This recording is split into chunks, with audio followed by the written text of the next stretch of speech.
Eto mga sangkay, ang tindi na ito kasi itong si Karen Davila may winasak po.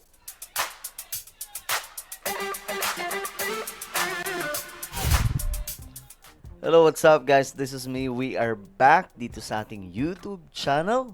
Sangkay dyan. At ayun nga po, shoutout po sa lahat ng mga nanonood ngayon, sa lahat ng mga solid sangkay. At yung mga hindi pa po dyan nakakapag-subscribe, no? Makikita nyo po yung subscribe button sa baba ng video na to. I-click nyo lamang po yung subscribe, i-click ang bell, at i-click nyo po yung all. So, eto, mga sangkay.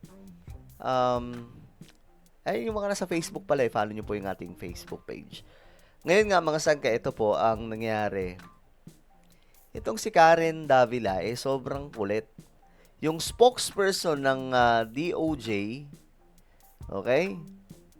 Dito mga sangkay, pinudpud niya po ng mga matitinding tanong, mabibigat na tanong mga sangkay, na halos hindi na pumasagot niya. Ito, pakinggan po natin. Kasi patungkol po ito kay Bato.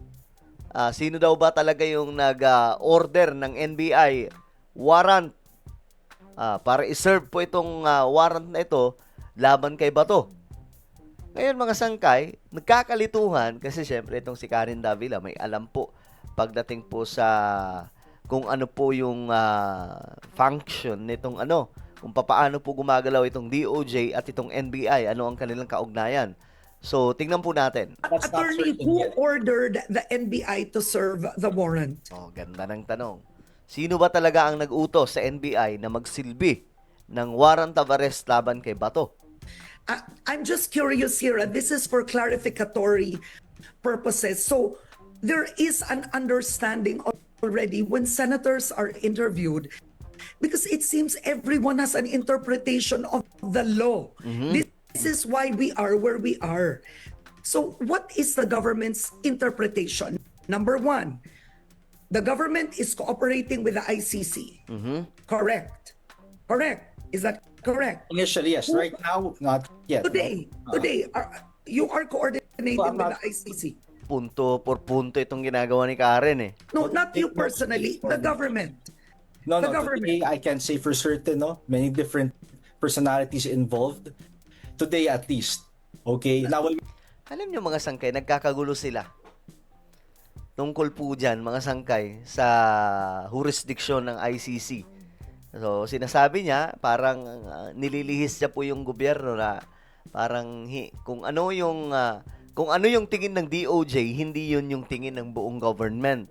Parang ganun. Nagkakalituhan mga sangkay. Alam niyo kung bakit?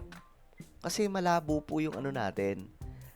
Sa constitution po natin, lalo na pagdating po sa judicial, nalalabuan po yung marami. Kita nyo, mga sangkay, halimbawa na lang, yung Solicitor General, tapos DOJ, tapos Ombudsman, tapos yung Senado, may mga sari-sariling interpretasyon tungkol po dyan, mga sangkay. Hindi po kasi talaga klaro kung ano ba talaga yung stand ng Pilipinas. Ano ba talaga ang sinasabi ng saligang batas? Ano ba talaga, saan ba talaga tutungo yung judicial system po natin? Lalong-lalo na po itong pagsaserve po ng warrant of arrest kay Bato. Kahit po kay Duterte, no? Dito nyo masasabi, mga sangkay, na yung 1987 Constitution ay talagang bulok na bulok.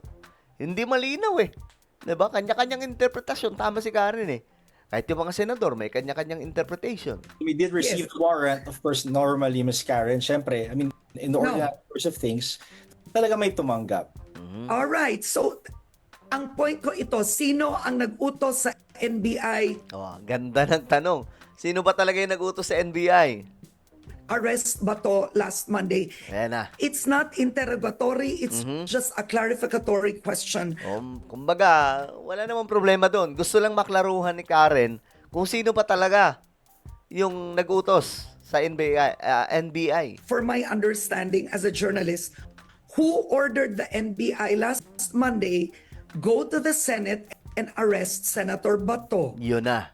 Cannot say, Ms. Karen, no, the specific directive to enforce the warrant, we don't know, at least not yet. Hindi niya alam. So ngayon, ito sasabihin ni Karen. Could you not know the NBI is under the DOJ? Paano mong hindi nalaman? yung NBI under ng DOJ. So did the DOJ order the NBI serve the warrant? If you did, there would be nothing wrong with that. No, wala namang problema. Sabi ni Karen. Kaya nga lang, ito yung sagot. I just want to know the timeline and the chain of command.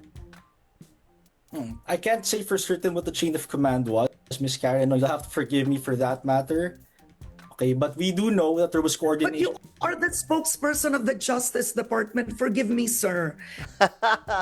Ikaw yung spokesperson, bakit hindi mo masagot?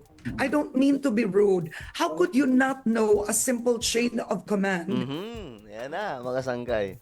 on who ordered the NBI to serve the warrant? Ganda ng tanong nun. You are speaking to a journalist now on live TV about the ICC arrest warrant. So, who ordered, which agency ordered the NBI serve the warrant to Senator Bato on Monday? The specific directive, Miss Karen, I really can't say. No, Okay. forgive me Alright. for that. No, that's why we have the fact-finding panel to do so. Di ba mga sangkay, ang nakakalito? Walang may alam kung sino talaga yung nag-utos sa NBI na mag-serve ng warrant. Teka, sino ba? Saang korte ba? Kapag ganito mga sangkay yung sagutan, aba, may punto yung side nila Bato kung gano'n. Kasi hindi klaro. Ibig sabihin lang nun, hindi dumaan sa proseso. Bigla na lang inilapag, then yan na, dadamputin na. Kasi hindi alam, hindi malinaw mga sangkay. Because the No, the direct fact-finding panel is on the incident. chaos in the Senate. That is the fact-finding panel. But on who ordered the NBI to serve the warrant on Monday, because the government is cooperating with the ICC. Correct. So it's important for the public to understand. Kasi wala namang problema kung DOJ, di ba? Wala namang problema doon. Kaya nga lang, hindi niya masagot ang direkta. Bakit? Number one, the government is recognizing the ICC warrant Yes, as correct. valid. In a press conference, you cited Republic Act 9851 yourself. Yes, You correct. cited it and said it has the power to surrender any individuals to an appropriate international court. You were quoted as saying that. Right? Correct, So that's number one, the DOJ is recognizing the ICC warrant as valid. So number two, the NBI tried to serve the warrant last Monday. So which agency ordered the NBI to serve it? Oh, ganda ng tanong. Who gave the warrant to the NBI? The specific directive, again, I cannot say. Okay. All right. Ang labo, di ba mga sangkay? Mambira pa. Alam niyo sa interview na to, parang ang dating patuloy, tama yung side nila Bato. Kasi nalalabuan kung ano ba talaga to, dumaan ba talaga to sa proseso, di ba? Ang bira talaga, oh. Well, kayo, mga sangkay, anong interpretasyon nyo dyan? Comment down below. Meron tayong YouTube channel. Ito po yung Sangkay Revelation. Hanapin nyo po ito ngayon sa YouTube. Kapag nakita nyo na, i-click nyo po yung subscribe, i-click ang bell, at i-click nyo po yung all. Ako na po ay magpapaalam. Mag-iingat pong lahat. God bless everyone.